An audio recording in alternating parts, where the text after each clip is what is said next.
Hi, and welcome back to Mr. Moser's temporary classroom away from Viewlands Elementary. I'm so happy that you are watching this video today, so thank you for growing your brain with me and reading a story. Today we are going to read one of my favorite stories from when I was a kid called If You Give a Mouse a Cookie. We are going to learn a little bit about cause and effect today. But first, we need to place where we are on the mood meter. So, taking a look at the mood meter, what zone are you in today? Think about how your body feels, the interactions that you've had with other people. Have you been kind and giving people good thoughts today? Have you maybe made a few mistakes, maybe used some not so kind words? All of those things help us to determine what zone we're in today. When we're able to determine what zone we're in, it helps us give other people good thoughts and also explain that sometimes we don't have good days and that's okay. So today, Mr. Moser is in the blue zone. I feel pretty tired. I felt pretty tired for the last couple days now, and that's okay. That's just how it goes sometimes. What zone are you in today? Today, I'm in the zone. Take a moment to think about why you are in the zone you're in today. What have you noticed? So, today we are going to talk about something called cause and effect. Let's see what that is by reading this story. This story is called If You Give a Mouse a Cookie. So, I'm noticing that this story is already having me think about what might happen next. So, if I think about if I give a mouse a cookie, what do you think would happen next? That's the effect. Let's see what happens in the story by Laura Numeroff, illustrated by Felicia Bond. If you give a mouse a cookie. I love being able to see the little mouse house. And oh, there he's going on a stroll. If you give a mouse a cookie. Where do you see the mouse in this picture? I don't know if he's here yet. If you give a mouse a cookie. How does he look? He's going to ask for a glass of milk. When you give him the milk, he'll probably ask you for a straw. Here's the straw. When he's finished, he'll ask for a napkin. Why would he want a napkin after he's done with his milk and cookie? Then he'll want to look in a mirror to make sure he doesn't have a milk mustache. When he looks into the mirror, he might notice his hair needs a trim. See these little hairs? They need a trim.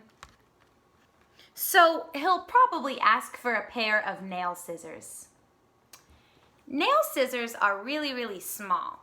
Why do you think that a little mouse might want a small pair of scissors instead of a big regular pair of scissors? When he's finished giving himself a trim, he'll want a broom to sweep up. He'll start sweeping.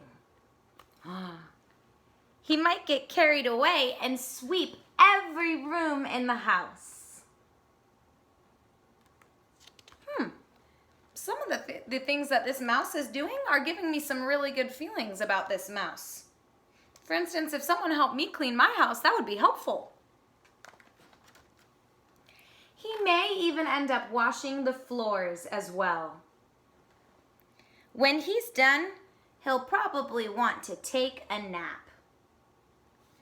Wow, all the things that are happening in this story are leading the mouse to want to do something else. When we work really hard on cleaning up, we sometimes want to take a break, right? That's what's happening with this mouse. You'll have to fix a little box for him with a blanket and a pillow. Oh, cute. He'll crawl in, make himself comfortable, and fluff the pillow a few times. He'll probably ask you to read him a story. I love when people read me stories.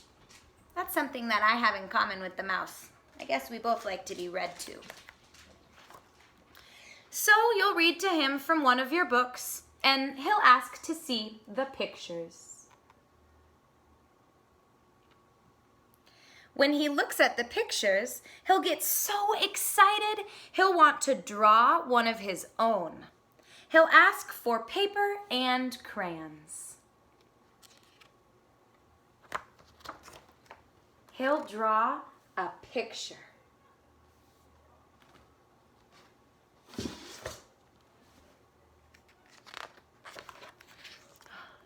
When the picture is finished, he'll want to sign his name. I know in our class, we always write our name too. We always write our name and the date on work that we do because we know that the work we do is important. It matters that people know it's ours. We made it. With a pen. Okay, he'll want to sign his name with a pen. Then he'll want to hang his picture on your refrigerator, which means he'll need, let's make a prediction. If I want to put something on my fridge, what can I use to keep that picture on the fridge? Scotch tape. I was also thinking a magnet might work too. He'll hang up his drawing and stand back to look at it. Looking at the refrigerator will remind him that he's thirsty. So,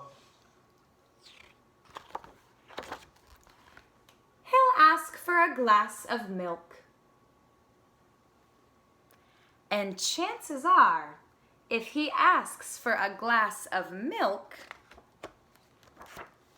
he's gonna want a cookie to go with it.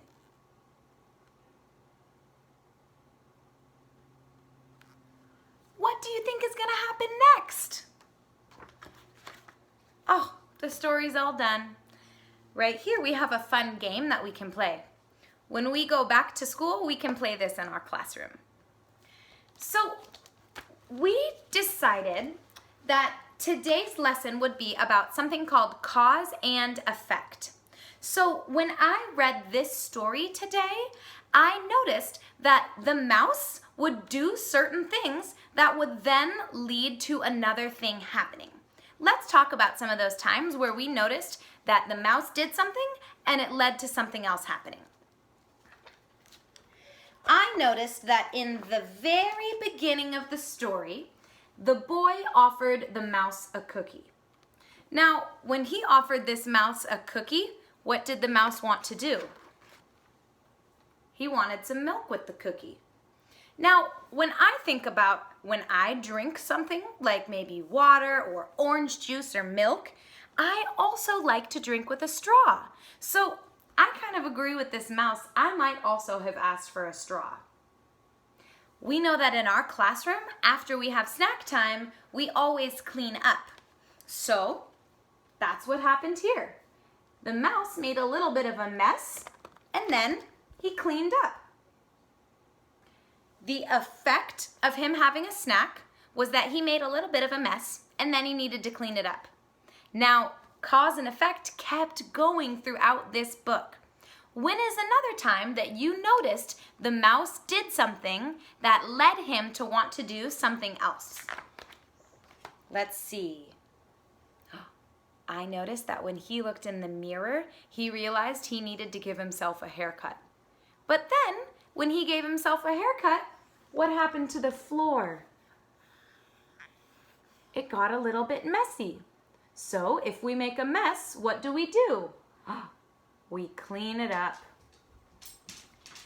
This story is a perfect example of cause and effect because we get to look at the difference and the way that the things that we do impact other people. How do you think this boy felt throughout the story? I think that during some times, he probably really appreciated how the mouse was helping him out. He helped to clean his space, he kept him company, but there also might have been a few times where the boy might have started to feel a little bit like, whew, some of this is unexpected. What do you think? Thank you so much for reading with me today, If You Give a Mouse a Cookie.